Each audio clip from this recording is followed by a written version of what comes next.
Hi, and welcome to another episode of Growing Up. And today we will be discussing baby showers. But first,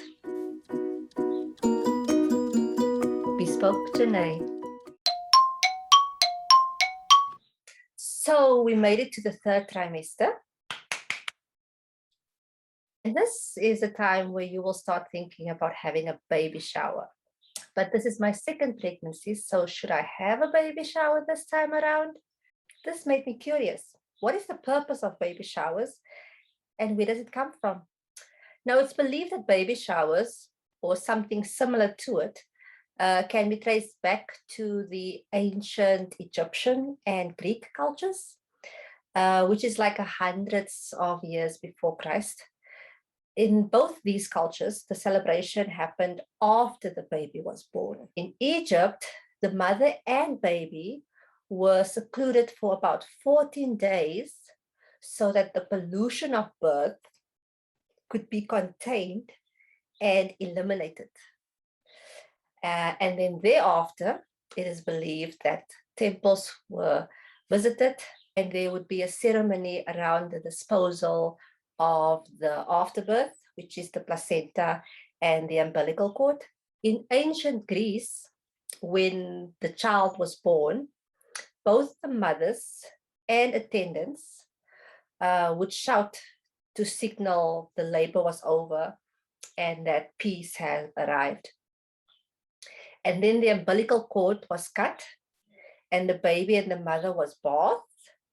And then on the 5th or 7th day after the birth, the child would be welcomed by a ceremony called amphidromia, in which the father would walk around the hearth several times, symbolizing the baby's integration into the household.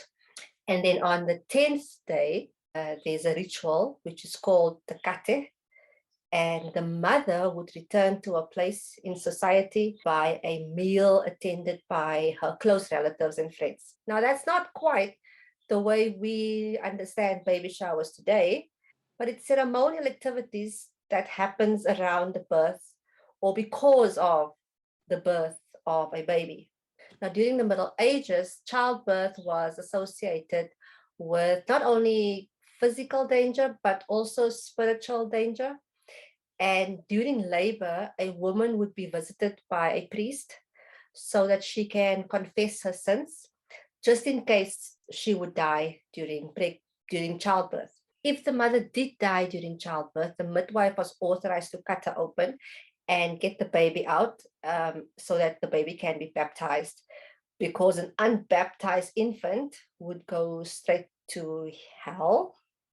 And then if everything went well and the mother survived the childbirth, the mother was confined for 40 days after the birth of the baby. And then because she was confined for 40 days, she was then often not allowed to be present at the baptism of her child.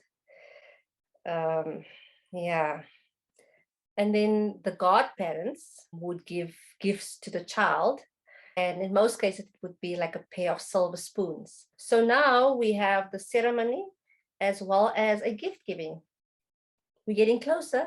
During the Renaissance period, diaries and letters indicate that pregnancy and birth were celebrated with a wide range of birth objects, such as wooden trays, bowls, paintings, sculptures, clothing, linens, and food. Painted childbirth trays in particular were popular items and were inscribed with wishes for good health and successful childbirth. So now we're moving closer to these celebrations becoming the famous baby shower as we know it. During the Victoria era, a woman would keep her pregnancy a secret as long as possible and would not appear in public. This was a cultural thing. And then after she gave birth, other women would hold tea parties for her.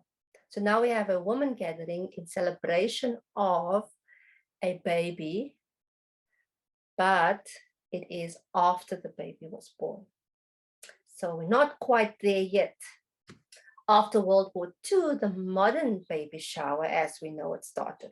The rituals around the modern baby shower includes showering the mother-to-be with presents, making it around the baby-to-be, establishing a playful atmosphere at the baby shower. And I hate this one. making the mother perform games that makes her look like an infant. And then we all know this one. Placing the mother to be on a chair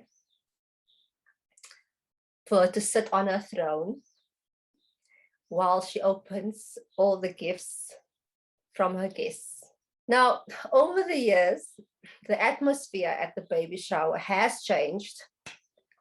Where it used to be only for women, we now have mixed sex showers where we also acknowledge the dad as being a parent in all of this. The games are not childlike anymore.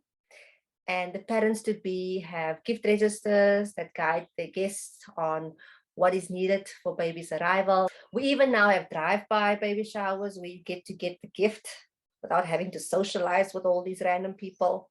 But ultimately, the modern day baby showers serve as a means to lessen financial burden of infant care. Hence, baby shower her with gifts for her and her baby. So now I already had a baby and a baby shower for that baby. And people already bought me the items I needed for infant care. And I obviously kept them because I knew I wanted more kids. So will it be fair of me to expect another baby shower to lessen the financial burden of infant care? Well, it turns out that there is something called a sprinkle.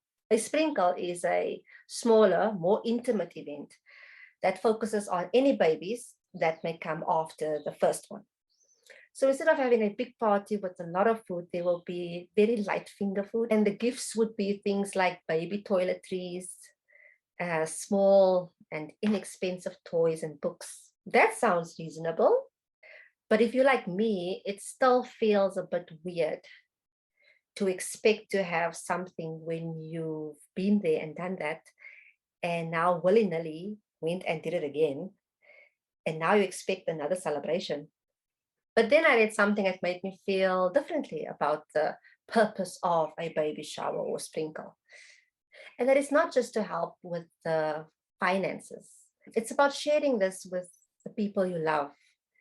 How often do you get the opportunity to gather up all your favorite people in one place? You deserve a party. I mean, you have been carrying this baby around for months. You've had morning sickness. You had ligament pains. You can't sleep straight at night because baby is kicking you and giving you a pee every 2 hours. You deserve a little, let your hair down event. Your baby also deserves it. If people want to shower them with love and make an entire event about them, even before they are born, let him receive that love and attention. I mean, celebrate him whenever you can. And then it's some fun before the strict routine starts. I mean, once baby is born, you will have at least 3 months of nappy, bottle, pajama drills. I mean, it ain't gonna be fun. So soak up this moment so that you can remember it when baby still cries after you have fed and dried them. Now, unfortunately, I won't have a sprinkle. Why won't I have a sprinkle?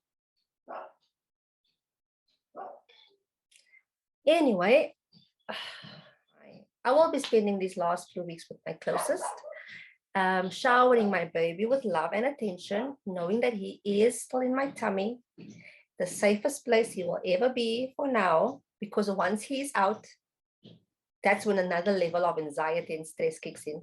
But for those who are going to celebrate, have a happy baby shower or sprinkle. Till the next video. Bye.